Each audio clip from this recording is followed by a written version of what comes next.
All right.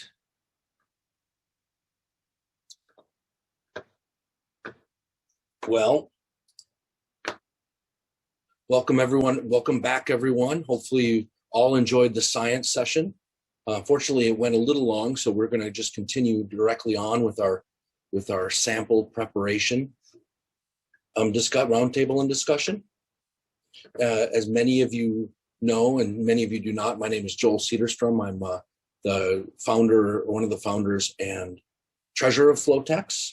And today I'm going to be starting off the roundtable discussion on sample prep. Today it's great. We have three great speakers that are going to give a brief discussion.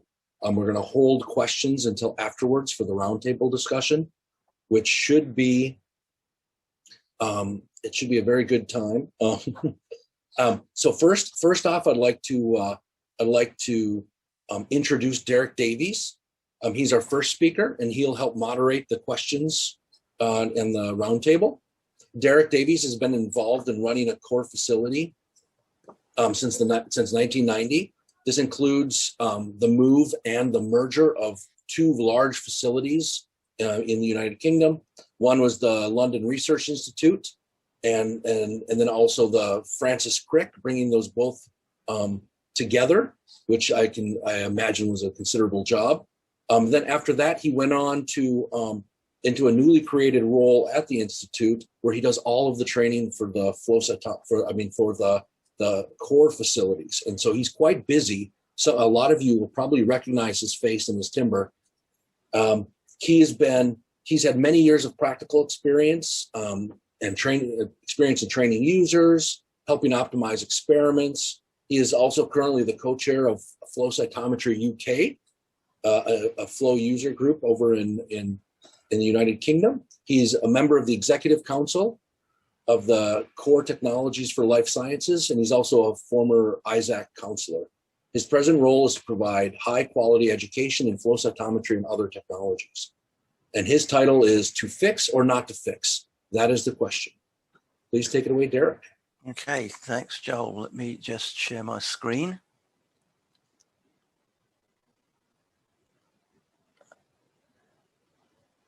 Okay, hopefully you can see my slide. Good. Well, thanks for the introduction, Joel, and thanks for the invite to speak here today. I mean, it's great. It's a great initiative to be able to do this virtually. Obviously, we'd all like to meet in person, but maybe we can do that next year. So as Joel said, my role is in training in the science technology platforms here at the Francis Crick Institute in London. And you can follow me on Twitter if you want to find out what we're doing. But this session here, this afternoon, this evening, wherever you are, this morning, is about sample preparation. And I'm going to talk a little bit about fixation and permeabilization. You know, why would we need to do that in the first place? It's also important to know a little bit about how we do it and what's happening to our cells and our fluorochromes and our probes when we fix and permeabilize our cells, because all of those things will have consequences. Now, those of us who teach flow cytometry do this a lot, don't we? We talk about signal to noise ratio, the signal being due to the relative fluorescence brightness of our probes and the antigen density, and the noise coming mainly from autofluorescence. And we're always trying to create the perfect experiment, but you know, to my mind, a perfect experiment is probably a one-color experiment. Unfortunately, people want to do more than that. They want to do 10, 20, 40 colors. And the more we add, the more difficult it is to devise the perfect experiment. But at least we should be trying to create an optimized experiment. And, you know, fixation and permeabilization is something that we do in a lot of protocols. And maybe when you first start cytometry, you'll be given a protocol by your lab or from a paper, and it will say things like, you need to fix and permeabilize your cells. But why do both? I'll just fix them. That'll be fine, right? I'll save a bit of time. Or it says to fix in 70% ethanol, but I haven't got time to make that up. Let's just use 100% ethanol. That must be even better, right? 100 is better than 70. Or I know I've got a nuclear marker. I need to permeabilize my cells, but when I look in the fridge, I've got 5 bottles of permeabilizing buffer. Which one of those would I use and why? And I put these two pictures down here, the microscope and the microtome, to take me back a little bit, because I first started my career in a pathology laboratory, a histology and a cytology laboratory. And a lot of the things we do in flow have sort of come out from that. And you know, if you are familiar with histology, and I'm sure many of you here are, you'll be aware that we need to fix and stain our cells in very much the same way we do in cytometry, although we're not using generally fluorescence, we're using chromogenic stains. So we're always building on what people have done before. And this guy here, Tony Pierce, he's the sort of doyen of histochemists. He wrote the Bible. I suppose this is the histochemist version of Howard Shapiro's book, which contains a lot of information about the histochemical stains that we use. And many of you will be familiar with hematoxin and eosin, H&E, which is a very powerful tool for the pathologist to look at tissues and cells. And most of the time we're using formalin fixed tissue for this, and formalin has a specific formulation. It's 3.7% formaldehyde with a little bit of methanol in it, and that's quite important, and I'll come back to that in a moment. But sometimes you want to look at different structures within a tissue. You might want to look at connective tissue, collagen, elastin, and so on. And in those cases, you have different stains. This is a Masson's trichrome, and to perform this stain, we use a different fixative. It's got formaldehyde in it, but it also has acetic acid and picric acid, and they're there for specific purposes, because we wouldn't be able to do this stain on a formalin fixed bit of tissue. And that sort of leads us on to the fact there is no perfect fixative. What we want to do with fixation is preserve our cells and our tissues as they were at the time that we stopped them, we fixed them. Obviously, morphology is maybe not quite so important for us, a single cell flow technique, but we do want to keep our cellular constituents as they were when we fixed them. We want to stop the metabolism of the cell, and we use fixatives generally to do that. And there are four main fixatives used in histology. Not all of these are used in cytometry. There's the coagulating fixatives, like alcohols, the cross-linking fixatives, the aldehydes, oxidizing agents, things like osmium tetroxide, which I'm sure those of you who've done any EM will be familiar with, and metallic fixative, things like picric acid here. I just put these pictures here in case there are any organic chemists in the audience, because they like that sort of thing. But one thing you can see is they're quite small molecules. So we know that fixation holds our cells in stasis, if you like, holds them at that point that we put them into the fixative. But as always in cytometry, we have to ask ourselves several questions, and one of those would be, do I need to fix my cells? Do I want to fix my cells? Now, it may depend. If I'm doing surface antibody staining, I probably don't want to fix my cells, because it's just adding another step, something else that can go wrong, and something that can potentially change my signal to noise ratio. But that may not always be possible. You know, sometimes there are local rules. Some facilities will only allow you to bring fixed cells. It may depend on the time you have. Not everybody has the luxury of being able to run their samples immediately after they're stained. More importantly, though, we have to think of the effect that our fixation might have on our fluorescent probes or our fluorochromes. And we also need to think about where our target is. Not everybody has the luxury of doing surface staining. Sometimes we're doing intracytoplasmic or intranuclear staining. We've got to get our antibodies in, which means some form of fixation or permeabilization is needed. And as usual with any of these things, there are always pros and cons, advantages and disadvantages. So fixation will allow you to run infected cells, which is great. It's also convenient. If you can fix and store your cells, you don't have to work late into the night to get onto the cytometer. You can wait a while. And as we'll see, fixation can also permeabilize cells. But you know, life is always gives with one hand and takes away with the other. There are some disadvantages. Morphology. I say we don't deal with morphology in flow. Sometimes, of course, we do. We think about light scatter in peripheral blood. We might want to preserve the structures between, or the differences between lymphs and monocytes and granulocytes. And fixation is always going to change our autofluorescence, always for the worse. It's always going to increase it. So our noise in our system is going to get higher. So that may be important, especially if we're looking for weakly expressed markers. But if we are going to fix our cells, what can we use? I said there are four main types. It's really the cross-linking fixatives and the alcohols we tend to use in flow cytometry. And the aldehydes is generally formaldehyde. And I've put formaldehyde in quotes there because I'm sure many of you are aware that formaldehyde is a gas. Okay, we make formalin by saturating a solution of water, by bubbling formaldehyde through it. Many of you, I'm sure, have read, may even write it in your own protocols, that you fix cells in paraformaldehyde. If you take a jar of paraformaldehyde off the shelf, what you'll find is it's a white powder. If you put it into a beaker of water, it remains a white powder. It's insoluble. And if you heat it, if you either use heat or a strong alkali, you can get that paraformaldehyde into solution. And paraformaldehyde is polymerized formaldehyde. So what that treatment is doing is breaking that those bonds up, so we end up with approximately formaldehyde. But of course it will repolymerize. So normally, thinking back about the formalin solution, we add a little bit of methanol to prevent that polymerization. But if I were to use formalin in flow, I've got an aldehyde fixative and I've got an alcohol. I may not want both of those in there. So what we would normally use is methanol-free formaldehyde. And this is what I would recommend because you can buy it. So I normally buy it from Polysciences, but other manufacturers are available. And what I do with that is I dilute it down to, I don't know, 1 or 2 or 4%, and I store aliquots in the freezer. When I need to fix my cells, I thaw an aliquot, fix my cells, and throw away what's left. And if I do that every time, of course, I'm being consistent with my fixation.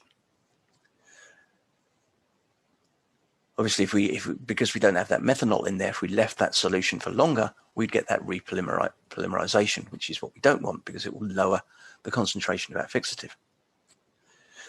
And the way aldehydes work is they're cross-linkers. They form bonds between amines and amides in proteins. So they mainly act on proteins, which of course is good if we're doing phenotyping because our antigens will be locked in place. Most of the antibodies we use in flow are directed not against a sort of linear range of amino acids like they may be for Western blotting, but a conformation of the protein. So if that's not changed, as it generally isn't by aldehyde fixation, our antibody should still recognize its epitope. Similarly for GFP or other fluorescent proteins. And of course we have to remember our fluorochromes. Many of the fluorochromes that we're using are protein-based, PE, APC, PerCP, and all their tandems. If I fix those in an aldehyde fixative, I'm more likely to preserve their fluorescence. Conversely, an aldehyde is not so good for DNA analysis because it locks in place all of the proteins that are surrounding DNA. And formaldehyde, or all aldehydes, increase autofluorescence. Glutaraldehyde is pretty poor at it's very good at increasing autofluorescence. So although it's used in EM a lot, we tend not to use it in flow. And a sort of standard protocol, I suppose, there's no such thing as a universal protocol, but I take my cells, fix them in anywhere between 0.5 and 4% formaldehyde for a short period of time, maybe somewhere between 10 and 30 minutes, and then importantly, wash that off and store my cells in PBS with a bit of azide, because the longer I leave my cells in formaldehyde, the more autofluorescence I'm going to get, the more impact it's going to have on the noise in the system. And the other type of fixatives we use are the alcohols, and by that I generally mean ethanol or methanol. And alcohols are dehydrating; they remove water from our cell. And if we do that, what happens is our cell contracts. Our proteins also contract. We get coagulation of our proteins. Now, that can mean that the antigenic site that's recognized by our antibody is no longer recognized because it's changed shape. Sometimes we can get away with that, sometimes we don't. Similarly with our fluorochromes, our protein-based fluorochromes are more susceptible to alcohol fixation because of the change of the shape of the protein. You might be aware that if you fix GFP cells in ethanol, very often you completely lose the fluorescence.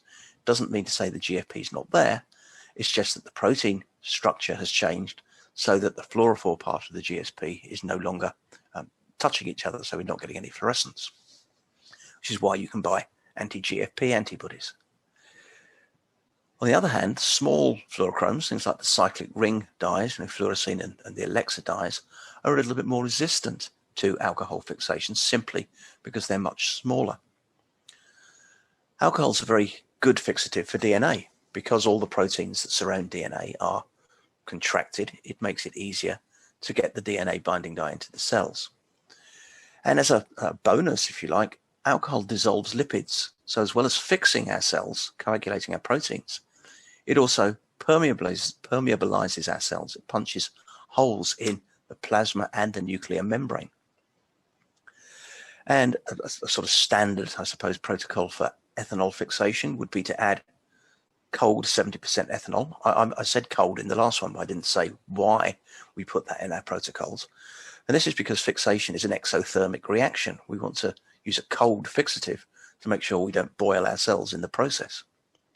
And we use 70% ethanol rather than, say, 20% or 100% ethanol because it's a good compromise about removing the soluble proteins, coagulating the bigger proteins, and extracting the lipids. We should also, when we're fixing, add our fixative dropwise. That's quite important with ethanol fixation. I don't like people saying, well, I got my cell pellet, I added a ml of ethanol, then I shook my tube.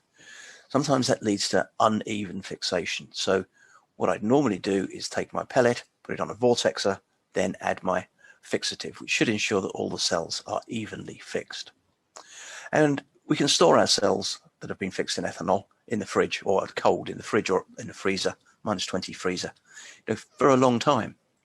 Well, that sort of depends what we've done with our cells in terms of staining, because what I haven't touched on yet is when we actually do the staining, and there are obviously two ways we could do that. We could fix after we've stained, but then of course we need to be aware that the fixation might affect our fluorochromes, especially those protein-based ones, or we could fix before we stain.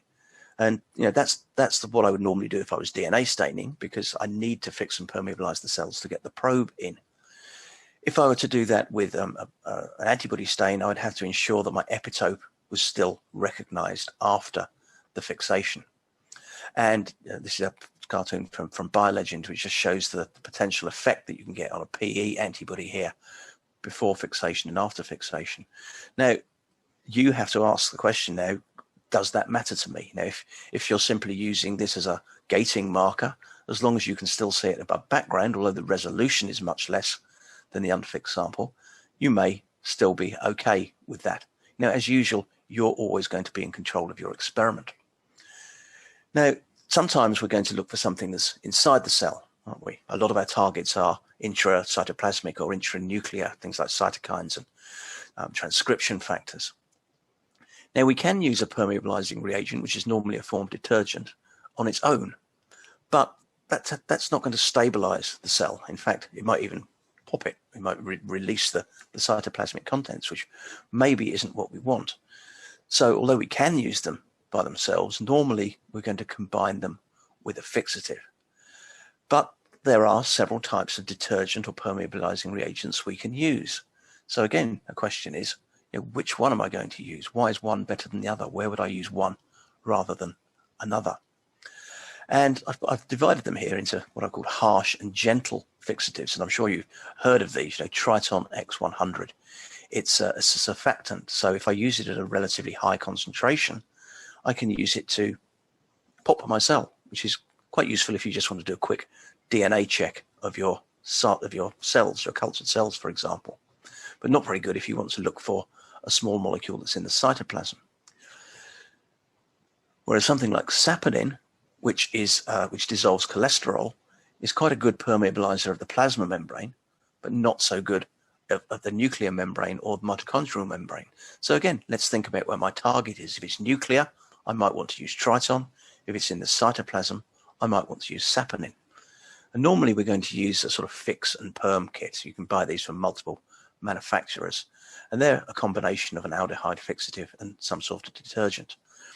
But although the manufacturer's protocols are a good starting point, I would always recommend that we test those and optimize them. So maybe changing the concentrations or the time of fixation or permeabilization.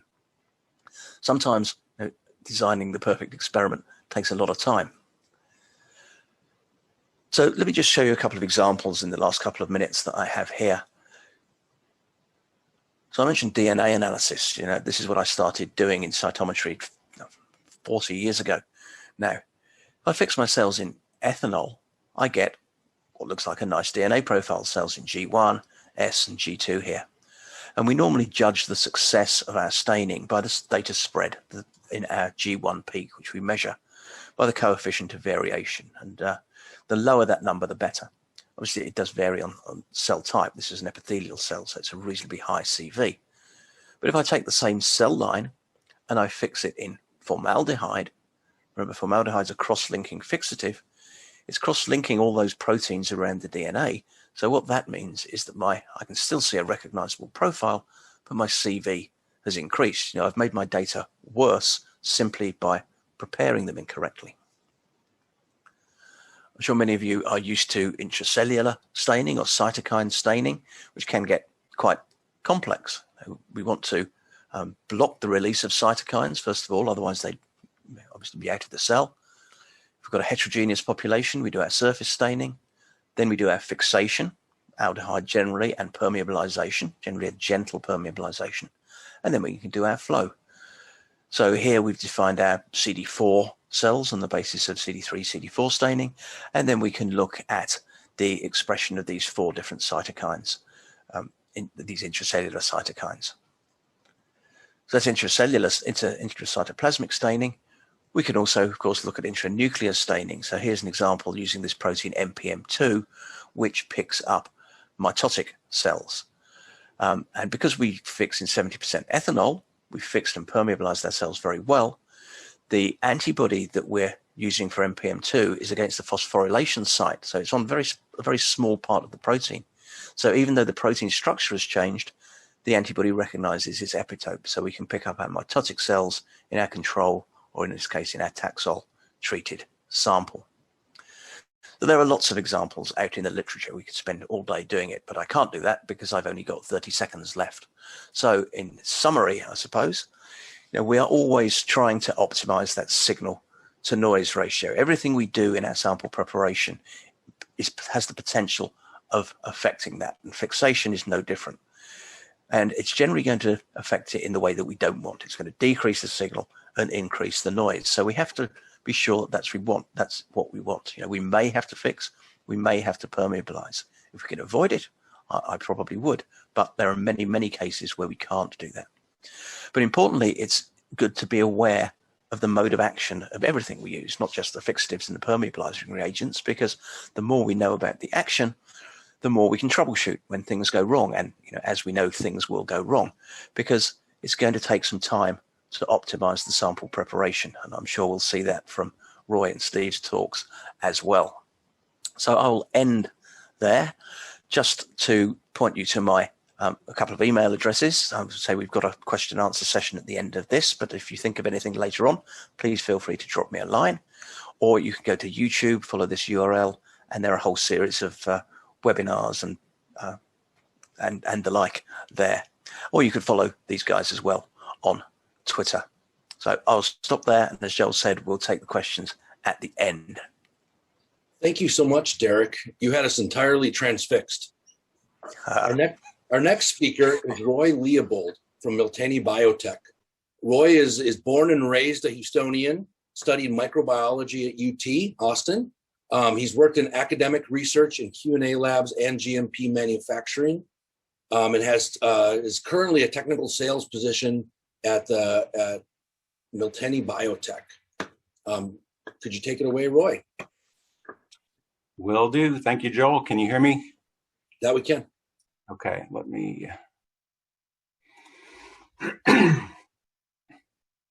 share this.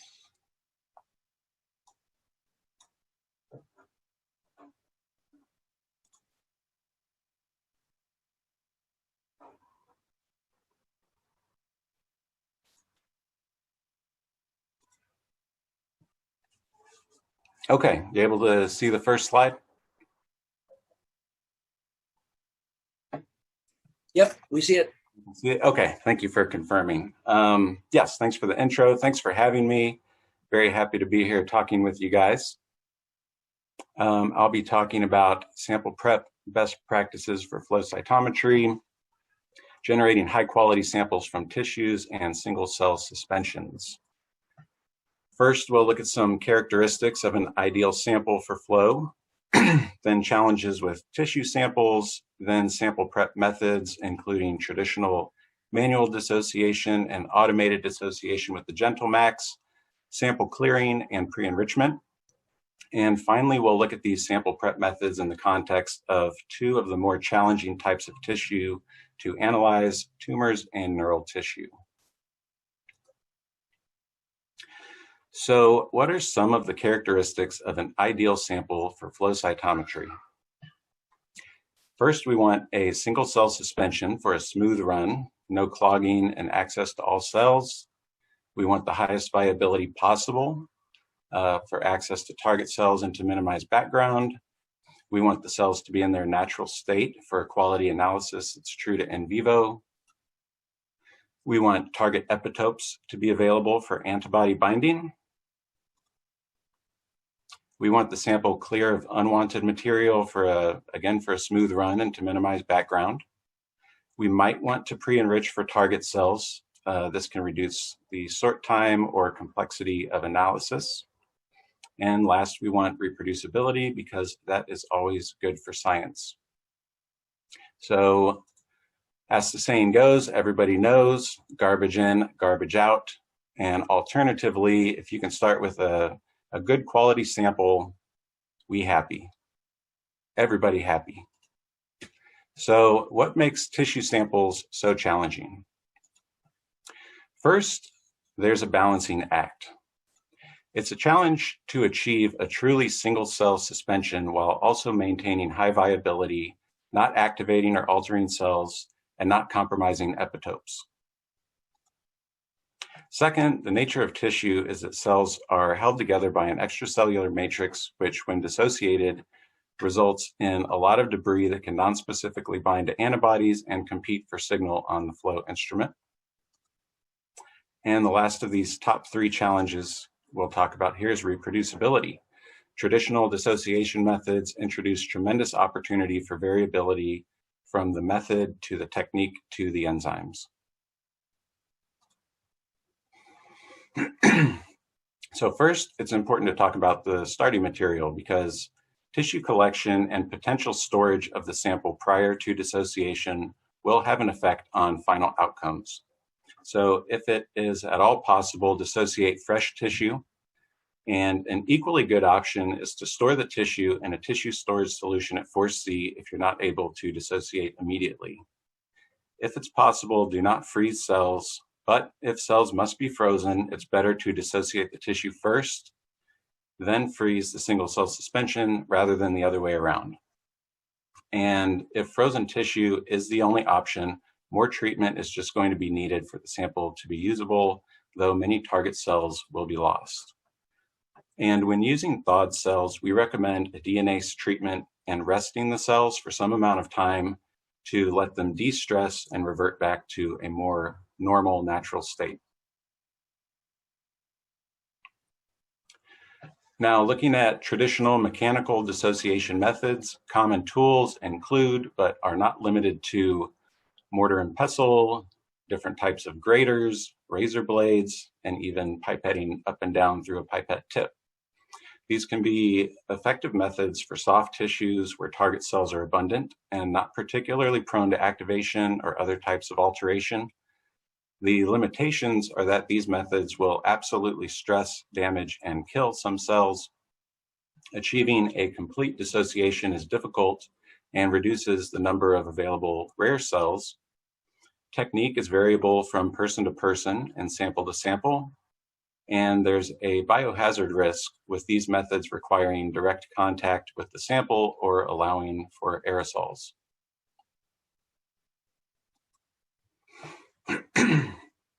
For traditional enzymatic dissociation, you can see some common enzymes on the right in Figure A. Again, this can be effective for soft tissues where target cells are abundant and epitopes are brightly expressed or resistant to the enzymes used. The limitations are similar to traditional mechanical dissociation as well, but while the protocol or technique may be easier to standardize, you'll find variation from lot to lot in the enzymes themselves. LCMS can reveal contaminating enzymes not indicated in the product description, and enzymes are quality controlled for concentration, not for activation level. So in the quote in figure B, you can see a note from a leading enzyme manufacturer regarding variation in activity levels.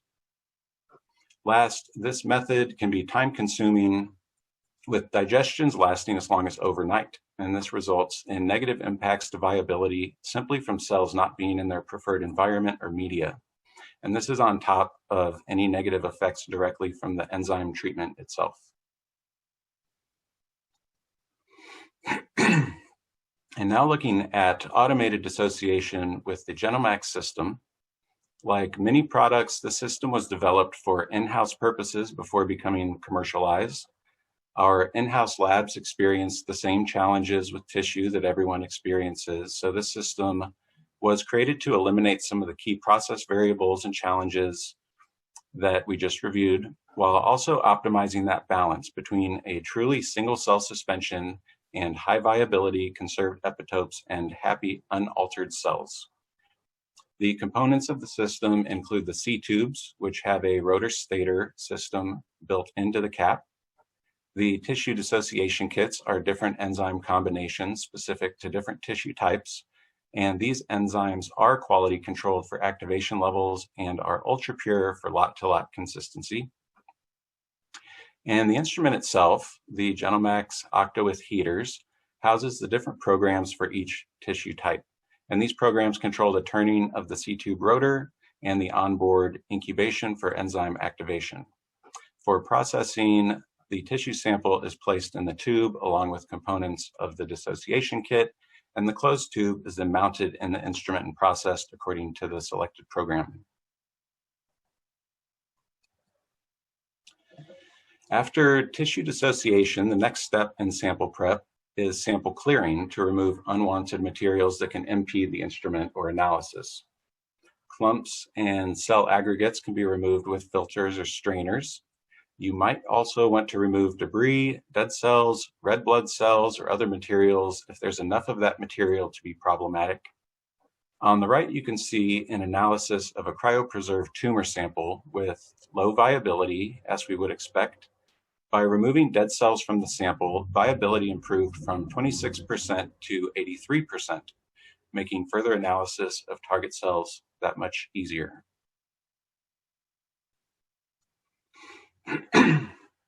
And in many cases, pre-enrichment can be beneficial to flow sorting or analysis. This step is optional and depends entirely on the nature of the sample and your target cells, but it can greatly reduce sort time or complexity of analysis. A pre-enrichment in this case is a cell isolation using magnetic microbeads. Certain cells in the sample are labeled with microbeads while others are not, and after magnetic separation, you end up with two fractions, unlabeled cells and labeled cells. Your target cells may be the unlabeled cells, which we call a negative selection, or they might be the labeled cells, which we call a positive selection. And this just depends on your separation strategy. In this example, we're looking at a positive selection for pre-enrichment. Tumor infiltrating lymphocytes from a mouse tumor are labeled with microbeads specifically for TILs to isolate them or pre-enrich them for flow sorting. The column on the far right of this table is showing the time required to flow sort TILs from a bulk sample and comparing that to a pre-enriched sample. You can see for CD4 cells, pre-enrichment can reduce the total sort time from over 10 hours to around 11 minutes. For CD8, this is from over 3.5 hours to 10 minutes, and for pan T cells, over an hour to less than 10 minutes.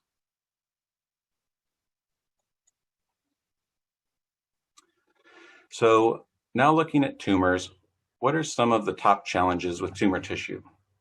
Sample complexity is one. You are dealing with a lot of different types of cells. A lot of these cells might be rare or trapped inside the tissue. You're very often dealing with very small samples, FFPE samples, which previously were challenging. And all of these samples are going to be high in dead cells, debris, and other unwanted material. So some new solutions for tumor tissue. The GenoMax was actually originally developed for tumors. So there's over 10 years of experience and a growing knowledge base for this application.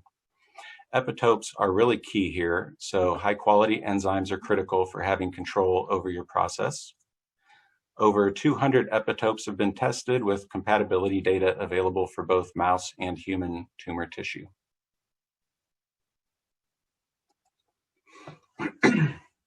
So focusing just on the importance of enzymes with high quality control, we'll first look at a comparison of melanoma tumors dissociated with both enzymes and the GenoMax with C-tubes. This is the two charts on top. And compare that to just a mechanical dissociation with the GenoMax and no enzymes. This is the two on the bottom. You can see that just doing a mechanical dissociation will result in the loss of these cell populations, which are closely attached to the tumor cell. Including the dissociation kit will allow the release of these rare cell populations. In the second comparison, we see histograms of T cells. The filled or shaded lines are samples processed with the GenoMax with tumor dissociation kit, and the empty lines are processed with the home brew. Two clear peaks indicate two populations, CD4 positive and CD4 negative, for example, while one peak indicates degradation of epitopes. Home brews will usually cleave off some epitopes and stress the cells. For example, a crude collagenase will have tryptic site activity or other unwanted proteolytic activities, and this will also vary from lot to lot. The tumor dissociation kit has a mix of highly purified enzymes, and therefore you can control all enzymatic activity.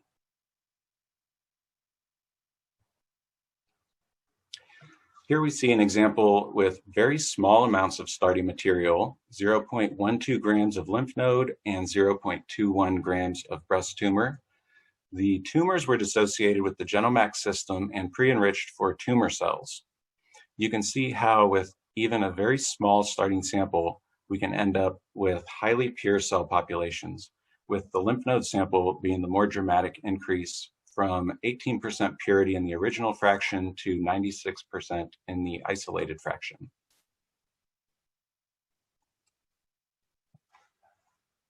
The FFPE dissociation kit is one of the newer kits that have been developed, and it has been validated on several FFPE carcinoma sample types.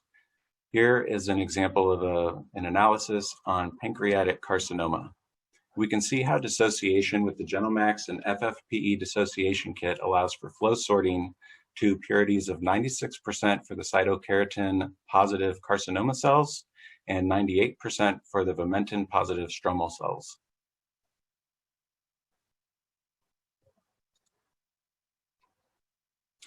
Okay, now let's take a look at another challenging tissue type, neural tissue. This tissue is challenging because neural cells are tightly connected.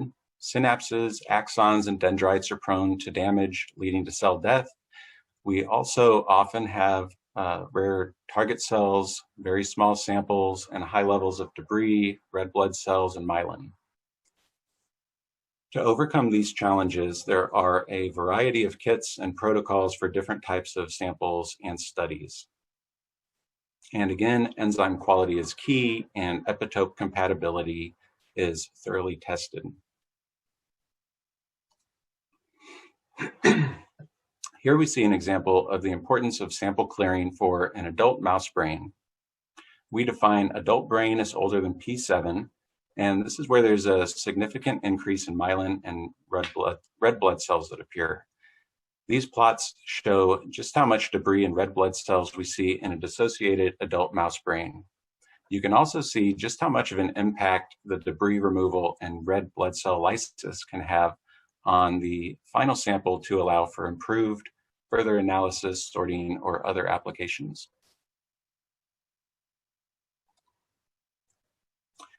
And in this last example, we'll look at sorting neurons and neural stem cells from different brain regions.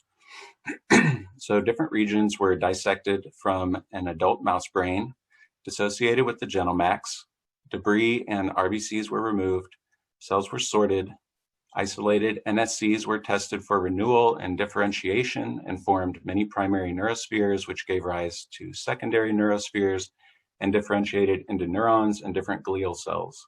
The whole process from dissection to having sorted cells took less than 4 hours.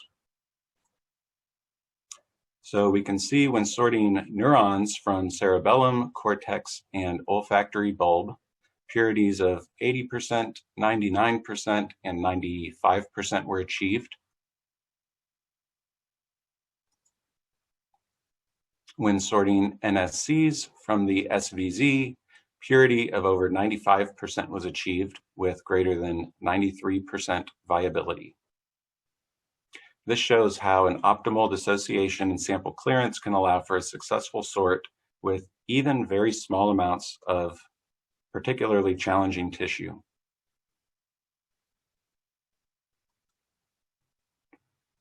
So in conclusion, when working with tissue, fresh is best.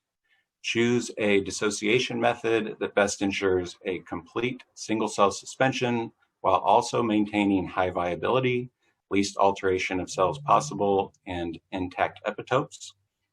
Clear the sample of any inhibitory material. You might want to consider pre-enrichment for particularly long sorts or complex analysis. And for the love of science, use standardized and reproducible methods. And that's all I have for now. Thank you for listening, and I'm looking forward to questions. All right. Thank you. Thank you, Roy. I appreciate that. That was a great talk. You really broke things down really well. Our final speaker is a friend of FlowTex, Steve McClellan. He's come and given us talks before. Steve is a life science professional with over 30 years experience in advanced flow cytometry. Has worked in both basic and clinical research as well as in clinical cytometry labs. He has research expertise in the areas of cancer biology, stem cell therapy, transplant immunology, and xenotransplantation. He is currently the manager of basic and translational research operations at the University of South Alabama Mitchell Cancer Institute, where he serves as chief of flow cytometry in the SRL. And he manages the clinical flow cytometry at the hospital. For the past 15 years, his research lab has been studying cancer stem cells and circulating tumor cells. Exosomes are the latest addition to the lab's research efforts, working primarily with patient samples to measure response to therapy and to look for diagnostic biomarkers. He's a founding member of the CEFSIG group, which is an ISAC-associated society. And he's, like I said, he's a friend of FlowTex. Steve's talk is entitled Tumor Spheroids 101, Tips and Tricks for Growth, Maintenance, and Assay Development. Please take it away, Steve. Thank you, Joel. I appreciate the invite, and I appreciate all the effort that you guys have gone to make this meeting happen.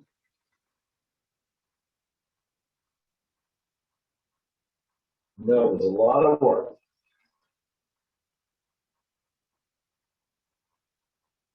Okay, here we go. So I'd like to talk about something that isn't terribly flow related today. Forgive that for this being a meeting about cytometry, but 3D spheroids are something that have really become very, very critical in especially oncology research right now. And it's a simple thing. Cells growing on plastic in a 2D monolayer don't at all mimic what happens in a tube. We can take those cells and compact them into a nice little sphere. They actually resemble a little mini tumor in a dish. They have an outer layer of rapidly proliferating cells. The middle layer becomes more nutrient starved and the cells quiesce a little. And then there's an inner core, which is actually where cancer stem cells like to reside. And we're talking about spheres that are probably on the order are 500 to 900 microns in size. We've found that you can propagate primary cells. So as you just heard, when we use the gentle match to grind up that human tumor, it's hard to convince those primary cells coming right out of a person's body to sit down on a 2D plastic surface and adapt to growth and culture. So we find that we have much better success in starting cell lines from primary cells when we grow them first in spheres. It's a more natural way to adapt them. And then at the end, we'll talk about some stem cell applications. The ability to make spheres are very much useful in iPSC and embryonic stem cell culture. Okay. So understand first that especially with cancer cell lines, not all of them will form tumor spheroids. What you see on the right is what we refer to as grape cluster. That's not a spheroid. In my experience, less than 30% of cell lines can actually form that nice tight ball that you see on the right. They're looking for that smooth surface. You're not really seeing individual cells. They are truly compacted and glued together into that nice tight ball. So if you're unlucky enough to have picked a cell line that makes the stuff on this side, you don't have it. Now, they're pretty easy to make. What I would say is that the most important part of working with spheres has been the advent of plastic surfaces that are coated to be non-adherent. So in the 90s, Corning brought out what they call a ULA, ultra low attachment surface. It's a coating that literally prevents cells from binding to it. It has Sphera, what Griner Bio 1 calls theirs, but there are several companies that make these low attaching plates. And the simplest way to make a sphere is to take, say, a 96-well plate, dish out 100,000 cells into each well, and give it a quick centrifuge spin to kind of compact them down into the bottom. And if your cell line is capable of forming a sphere, you're going to have that nice tight little ball the next morning.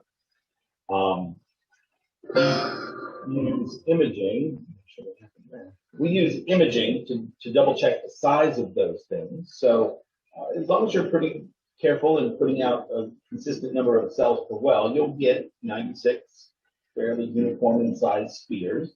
You may want to let them grow several days to get to a larger size. They grow pretty fast, actually.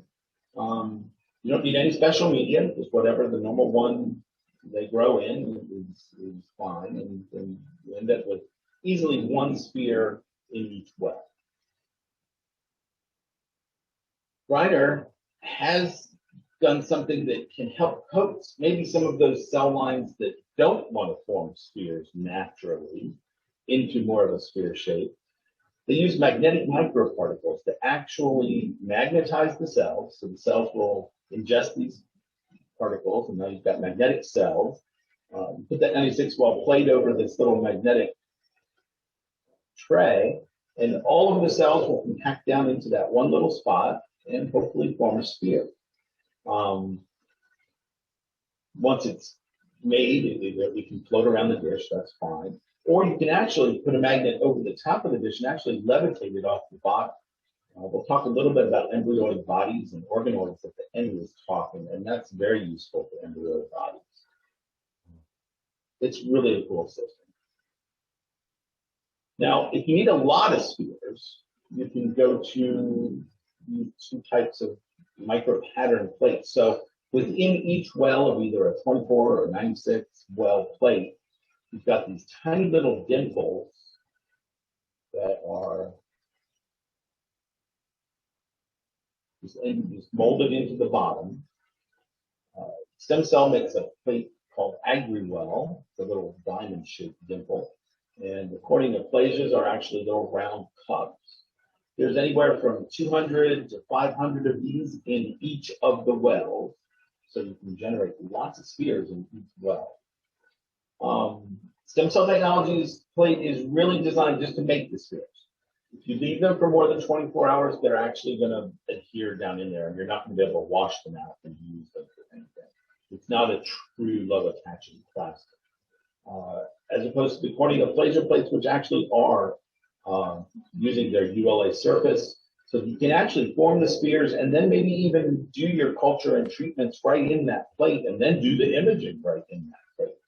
The only drawback that I see to that is that there is a maximum size because each of these dimples will only allow at best a 500 micron size sphere. And I know for most of our assays, we like to start up in the 800 range before we start treating so we can really measure the shrinking from the drug effect.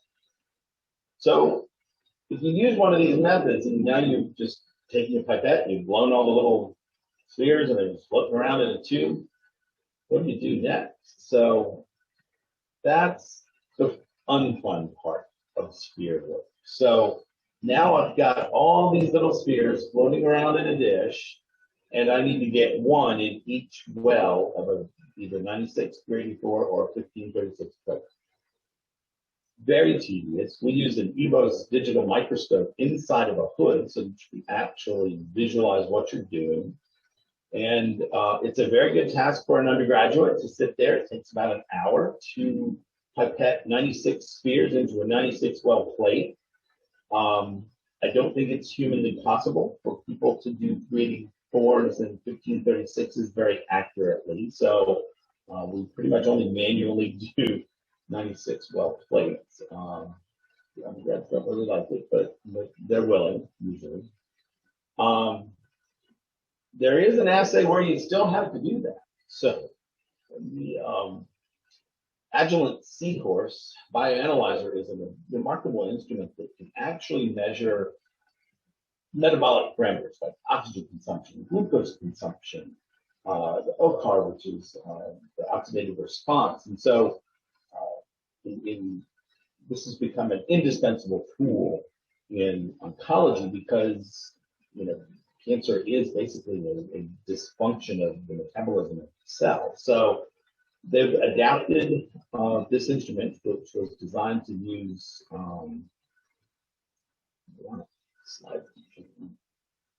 monolayer cells in 96 or 24 volt plates. But now they've adapted a kit over that can actually use spheroids, but you do have to now manually still put it. And you notice they say 30 to 90 minutes. I'd say on average, it takes about an hour to put 96 spheres into that plate and then run the FX bioanalyzer experiment. So we're very lucky at the Mitchell Cancer Institute to have acquired this cute little toy. On-chip biotechnologies has made the SIPS, which stands for Single Particle Isolation System. It's basically a robotic pipetting machine that has some image recognition built into it. It can do either single cell or single sphere deposition into 96 or 384 well plates. We're basically just going to have a tube of spheres here. The pipette sucks up a sample. The camera looks at it, says, yes, I see one sphere, puts it back in the dish. If it sees more than one, it'll spit that sample out, go back and take another one, and it's just a very quick and repetitive process until it can fill the whole plate. Still takes about an hour, 45 minutes to an hour to do a 96 well plate, and upwards of 2 hours for a 384 well. A quick video so we can kind of watch how that works.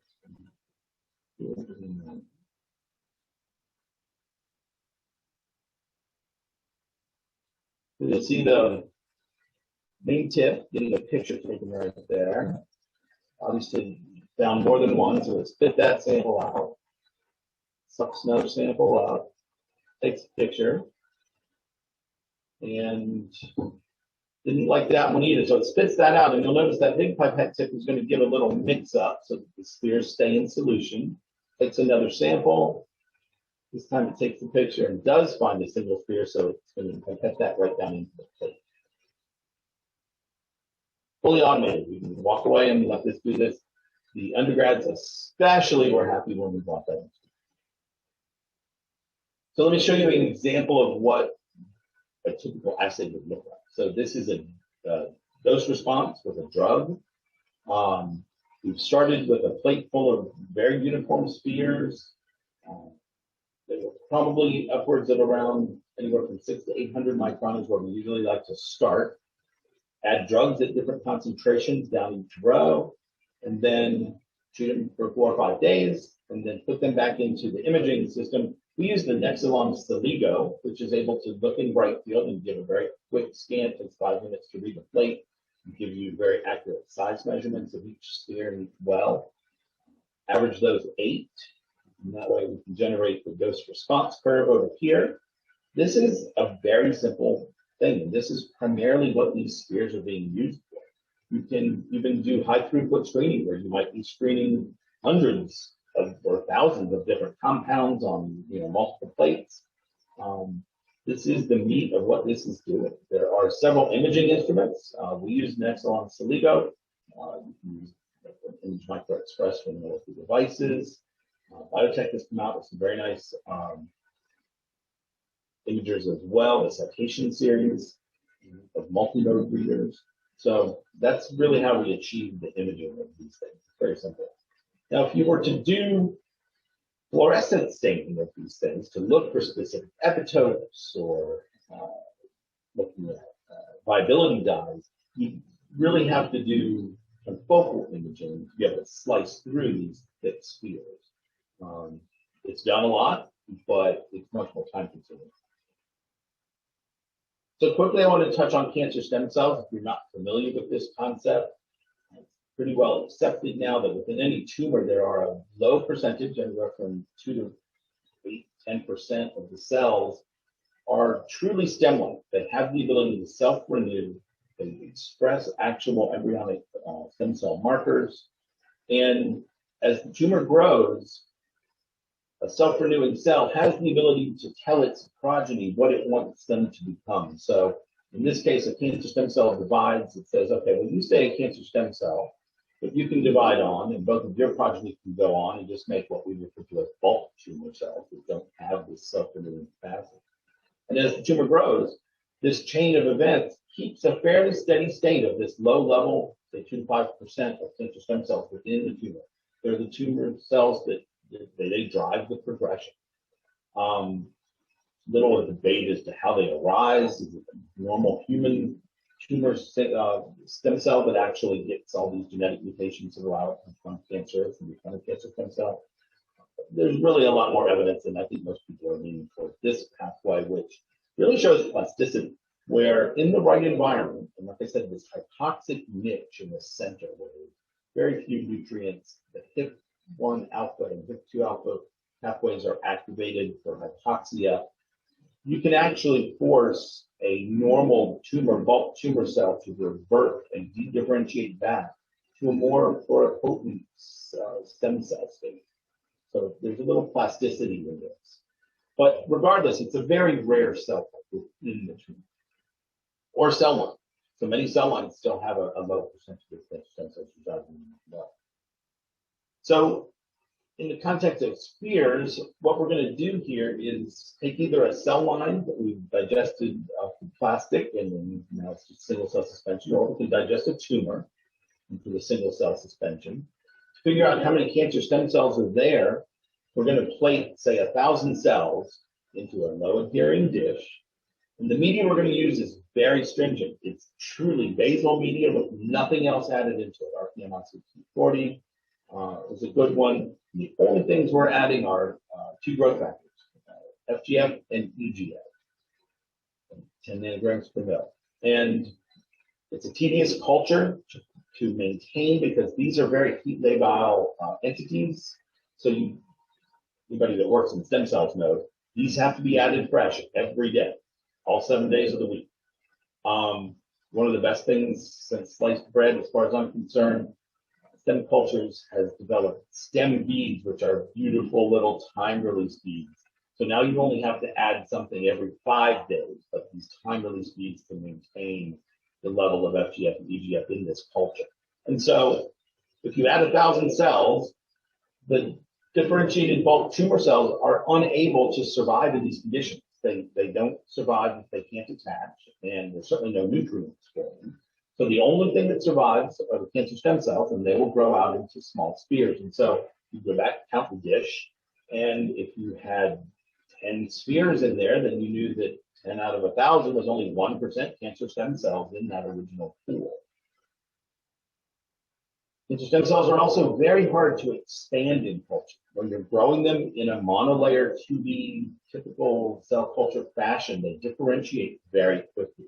Back down to that low level number of stem cells. So the only real way to expand a large volume of stem cells is to keep passaging these spheres. As they get bigger, we'll tryptonize them all, dilute them out a little, and replace them back as single cells, let them regrow new spheres, and you can just keep expanding them.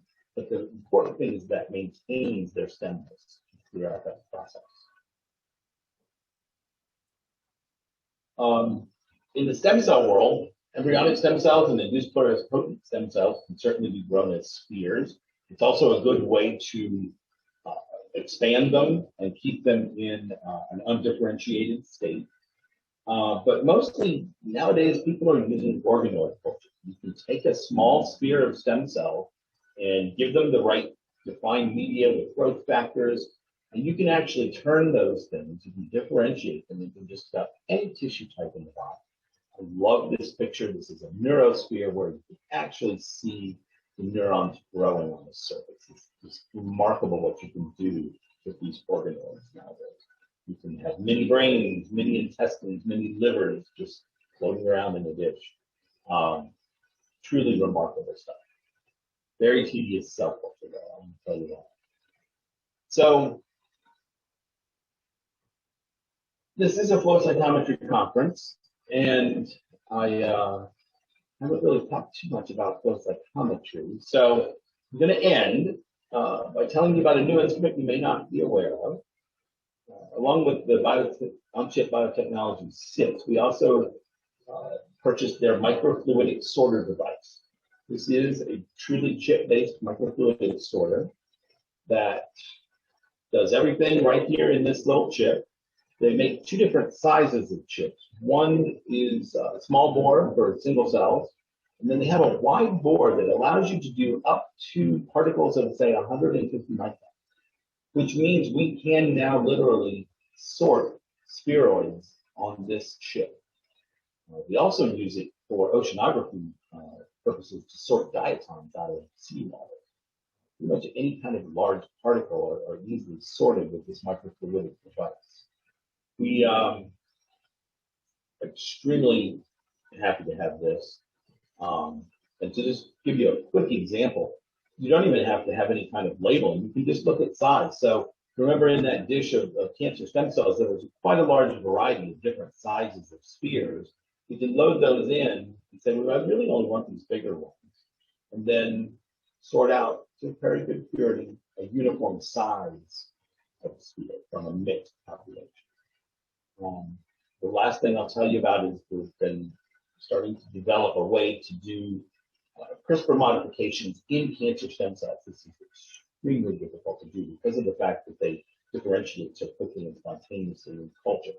So the idea here is that we dissociate a cancer stem cell sphere, lentivirus transduce the single cells in suspension, quickly plate those back into a low adhering dish in the cancer stem cell culture conditions, and the cells are allowed to develop new spheres. It's critical to have some kind of fluorescent protein marker on the lentivirus CRISPR construct, and that way, any of the spheres that grow out and express that fluorescent protein, we know have taken that CRISPR modification. So we can now then sort out fluorescent spheres from the non. And the first couple times we've tried this has been extremely low. So we're talking only probably about 5% of our cells that are able to be modified and generate a CRISPR, modified stem cell population. Work ongoing, but a new investigator who recently joined that I think is going to be very happy to make use of that technology quite a bit. So my conclusion slide is missing. I don't really have an explanation for that. I hope you've enjoyed learning about something you might not be really familiar with. My email address is at the bottom. Please reach out. I'm happy to answer any questions after this is over. We're going to have a question and answer series coming up now. I would like to recognize two of the most brilliant undergrads I've had working with me. Patrick Howes actually started working with me as a high school student, still with me. Christian Manganti was in the lab for 4 years. He became a first-year medical student this year, so he's not spending as much time in the lab, but I'm very lucky to work with these groups of young people. And of course, Jenna Kagi, who is the managing director of On-Chip Biotechnologies, new USA subsidiary. So up to now, the company has been based in Japan, but they are now establishing offices here in the US to help with sales. We've placed over a dozen instruments here in the US so far. So cool technology. And I thank you for your time. Thank you, Steve. What a well-rounded discussion on spheroids. So today, right now, I'm going to hand this over to Derek. If you would stop sharing your screen, and our other speakers get back on, put your video back on, and Derek is going to moderate the question and answer period. We're going to attempt to address some of the questions that have come in. Some of them are very specific, so if we don't manage to cover all of them, you've got our email addresses. Please feel free to drop us a line, and we'll try and answer that later on. There's quite a lot about fixation. There's a couple for Steve and Roy as well, but maybe if I could start with some of the ones that have come in about fixation. And there were a couple of questions actually asking the same thing, whether formaldehyde by itself will permeabilize cells. I probably didn't emphasize that as much when I was talking about it, in that ethanol is a good fixative and a good permeabilizing agent, whereas formaldehyde is a reasonable fixative, but not a very good permeabilizing reagent. You'll probably know that if you fix cells in formaldehyde and you put propylium iodide on them, as I showed a picture there earlier, you will get staining, but PI is a very small molecule. If you wanted to get an antibody into the cell, formaldehyde fixation alone may not actually be sufficient for that, which is why we would normally recommend that you put a permeabilization step in there as well, whether it's a harsh thing like Triton or a milder one like saponin. We see this in histology as well. Very often you have to leave your tissues, and the bigger they are, the longer you have to leave them for the fixation to be complete. It takes a while for that formalin to actually get in and fix everything. And there's another question as well about the sensitivity of the fluorochromes to the fixation and permeabilization protocols that we have. And knowing something about the chemistry and the size of your dyes is actually something that's quite useful, I find, and that's one of the things that we teach on our courses, because we know that not all fluorochromes are equal. They're not equal in brightness, and they're not equal in the way that we actually the way they react to not just permeabilization, but the buffers as well. That's another important point. pH, particularly of buffers, is very important. Fluorescein is very sensitive to pH, but the size of the fluorochromes as well can be quite important when you're thinking about intracellular staining. Nothing is impossible in flow cytometry, right? We know that it can do almost anything. Just like all McDonald's, a drive-through, if you try hard enough.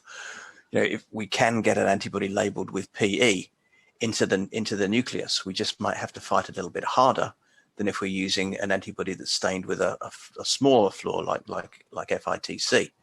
So nothing is ever out of the question. And that cytokine example I showed you used IL-17, I think it was, with a PE antibody. So it's perfectly possible to get those big antibodies into cells. You just might have to play around a little bit to get the right protocol.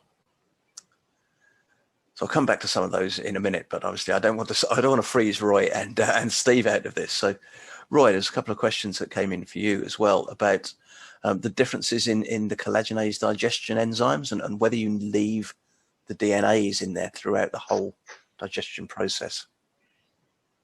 Yeah, the collagenase was on one of those slides that I had. So there are four main types. They're going to be different strengths. Manufacturers that sell individual collagenase will typically have protocols and recommend one over the other for certain tissue types. You might also have different grades available to consider. For DNase, again, I think this is going to be tissue specific, and not just the tissue type, but again, how it was stored, how many dead cells, how much DNA you might have to clear from the sample. So we generally want to process samples and cells as little as possible in order to get a good outcome for you. So if you don't have to use it, don't use it. If you do need to use it, then that's where you would consider using it. Yeah, I think this is my answer to most things. You know, if you don't have to use something, don't do it, because it's just going to be something else that you have to control for and deal with. Yeah. But there was also a question, Roy, about bacterial cell sample prep and threshold setting. What would you set your threshold on the cytometer? Scatter or combinations of scatters or what? I might defer to all of y'all's expertise on bacteria. That's not quite too much in our realm. We do have some protocols for isolating bacteria from tissues with the Genomax system, but they're more specialty protocols. Okay. But they can contact you to get a contact. Sure. Yeah, we can look deeper into that answer if you want to contact me directly. Okay. And Steve, your turn. Okay. Yeah.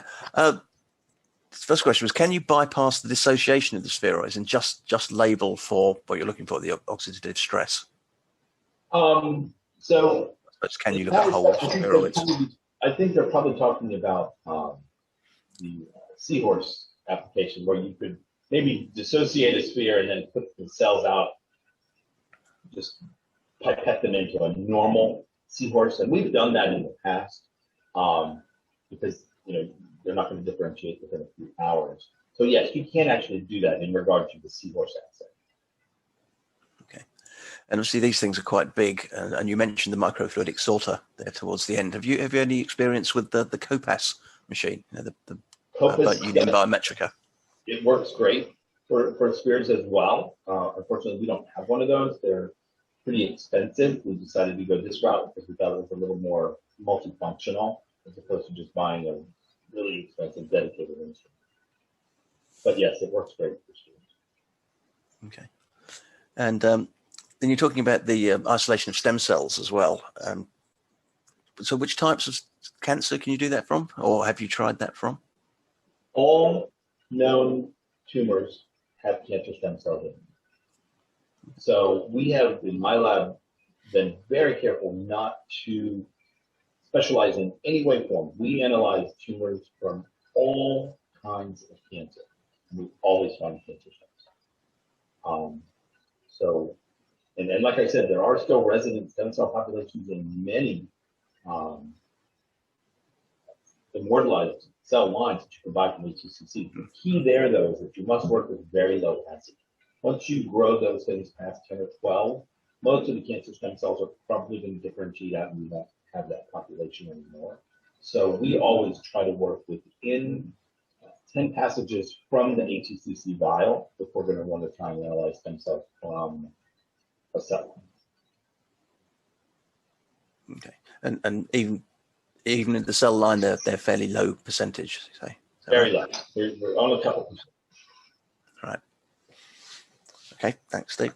So if we just zip back towards the fixation, because there's another couple of questions that I would like to address. I think some of these might have been addressed in chat, but the idea of fixing things in 70% ethanol, I didn't mention this in the talk, which I probably should have done, is that yes, you should use 70% ethanol rather than putting 0.3% PBS and then adding 100% ethanol. That doesn't really work very well. And your 7% ethanol needs to be made up in deionized water or distilled water, not PBS, because the ethanol will actually precipitate some of the PBS out of solution. So that's quite important, as is the dropwise addition, because that really does make sure the fixation is even all over the place. And there was another quite good question that we had about, which I've lost, I think, about RNA quality after fixation.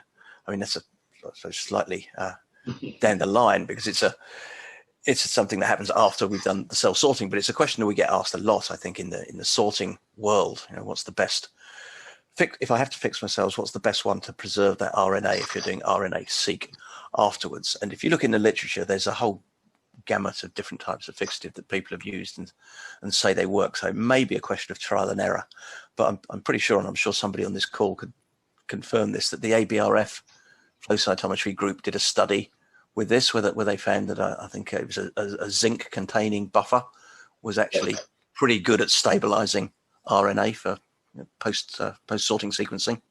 Yep. So I'm sure people can find that online somewhere. So let's go back to Roy again for a second. A couple of questions that I suppose are quite related. Are there common epitopes on cells that are affected by your dissociation? I think if I understand that question correctly, I think the answer would be yes, but there might be a different dissociation kit available for it. So, for example, we always want to look big picture, what's your starting material and what's your end goal.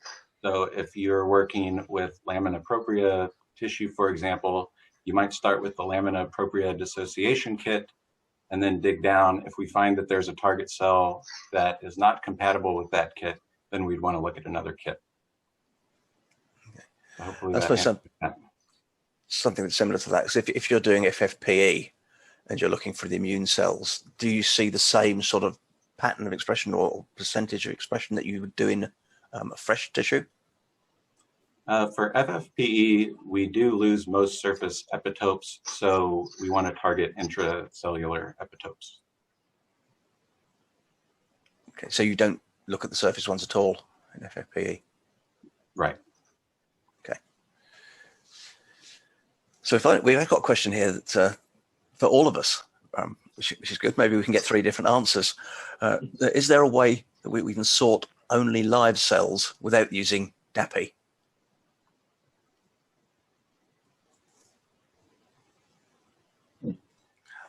Well, a membrane impermeant dye, like 7A-AD, would allow, or even for pretty dye, would allow you to sort only live cells, because only the dead ones, or the ones that are sick enough to have holes in the membrane, are going to let that dye in and get a fluorescent signal. So that's a fairly standard technique in cell sorting. Yeah, I'm not sure whether. Sorry, Steve. So I'm not sure whether they mean any viability dye or DAPI specifically, because I know that some people don't like using DAPI because it will eventually go into live cells as well. Right.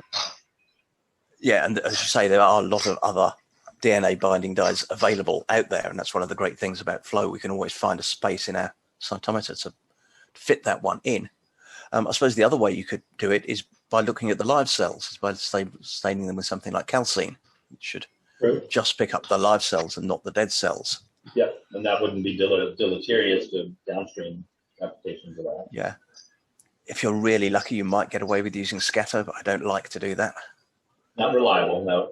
It depends what you're going to do. I think if you're just regrowing cells, if you sort a few dead ones, it's not too bad. But if you're putting those into a sensitive assay that's reliant on a certain percentage of cells or a certain number of cells, no, we would want to be more specific. And there was a follow-up question about whether DAPI impacts downstream transcriptomics, which I really don't feel qualified to answer at all. I can, and it does. Yes, it's not recommended. Yeah, which I think is another one of the reasons why people are a little bit wary of doing it. So certainly when we have people who are maybe sorting cells for transplantation, they don't want to add DAPI because, one, it's around the cells. We will sort a little bit.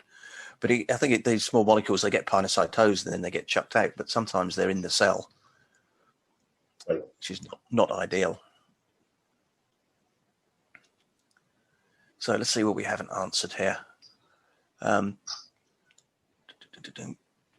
there's a question about plant protoplasts as well, which again, I'm not an expert in plant protoplasts. I don't know if David Galbraith is around here today, but he would be a good one, I think, to to speak to about that. But yeah, if you want a specific answer, yeah, please feel free to contact me, and I might be able to put you in That's a contact. whole other world, a whole different set of enzymes. But it's doable. Indeed, it is. Yeah. And there's again another relatively specific question about staining for Ki67, which many of you know is a nuclear marker for proliferation, and cytokines at the same time. You know, what's going to be the best way to permeabilize your cells? Now, that's a good question. I mean, if you're asking something that's quite difficult there, you're probably putting surface markers on, you're putting cytoplasmic markers and nuclear ones. And I was speaking to a friend of mine actually last week who was approached by somebody who'd never done any flow before. And they wanted to devise an assay that had something like 8 surface markers, 8 intracellular markers, and 5 transcription nuclear factors. And I thought, well, good luck with doing that in a short period of time. Right, yeah. We'll take a year to validate that sucker. Yeah. I mean, if you're looking for things that are in the same place, you've got a better chance of using just one fix and perm method. But if you're looking for things in the nucleus or things in the mitochondria as well, then you might have to do a lot of experimentation with maybe even 2 different perms. Do your intracytoplasmic staining first and then do another permeabilization step. I mean, I guess really you'd have to go with Triton that can actually get the nucleus open so that those nuclear antigens can come in, but hopefully not make big holes big enough, because you have to be careful. If you make too big a hole, cytokines are going to leak back out. Absolutely. And you know, there are some techniques. We used a technique for looking at cytochrome C release from mitochondria by doing exactly that. We just permeabilized the cells rather than fixing them. And the released cytochrome C came out, and then we stained with a cytochrome C antibody, and we saw a reduction in the fluorescence. So sometimes you have to be a little bit clever in the way you do things, which is why I was saying in the talk, you know, understanding how these things work will help you troubleshoot down the line. Absolutely.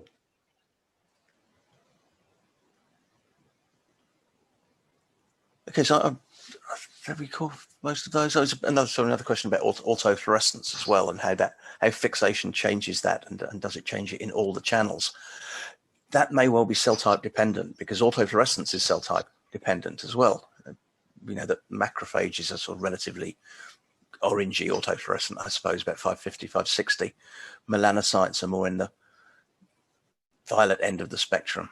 Plant protoplasts, chlorophyll is very red autofluorescent. So as long as I'm aware, fixation will probably just generally increase the fluorescence, and especially if you don't wash it off, because there's more of it that's binding to the cell structures the more that you leave it on there, which is why I recommend taking it off. Yeah, I concur with that. 30 minutes is more than enough to fix those cells. And, you know, with some of the tandems, you're actually now working on degrading your fluorochrome. Some of these brilliant violets don't like fixing, you know, so. Actually, that's another good point, Steve, that I was going to bring up as well. You know, we're sort of fairly okay with FITC and PE and APC, but every time a company brings out a new fluorochrome, which is great because it gives us more opportunity, we have to test all these things again. You know, we have to find out how resistant the Nova Fluor dyes are and the Star Bright dyes are and so on to the different types of fix and perm that we use. So we're not out of a job yet. Luckily.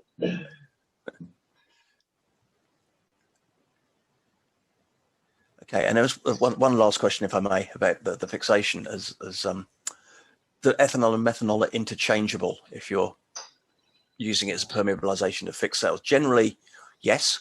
Methanol is a bit less coagulative than ethanol, and you might find in the literature that some protocols recommend methanol rather than ethanol. Another thing to think about as well with alcohol fixation is sometimes it actually exposes epitopes that you wouldn't be able to see otherwise, which is why some of the cyclin antibodies, for example, are recommended methanol or ethanol fixation, because it changes the structure of the protein and then you can get that antibody in. So there are reasons for these things.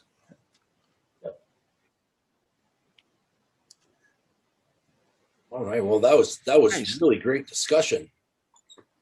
Thanks, guys. That was really appreciate it, Derek. Thanks for moderating that, and thanks to all the. No problem. That was good fun. Yeah. Yeah, it was. It was really enlightening. I really enjoyed it. Thank you so much. thank you guys so much for talking. Today, we're going to take on the last bit of business, which is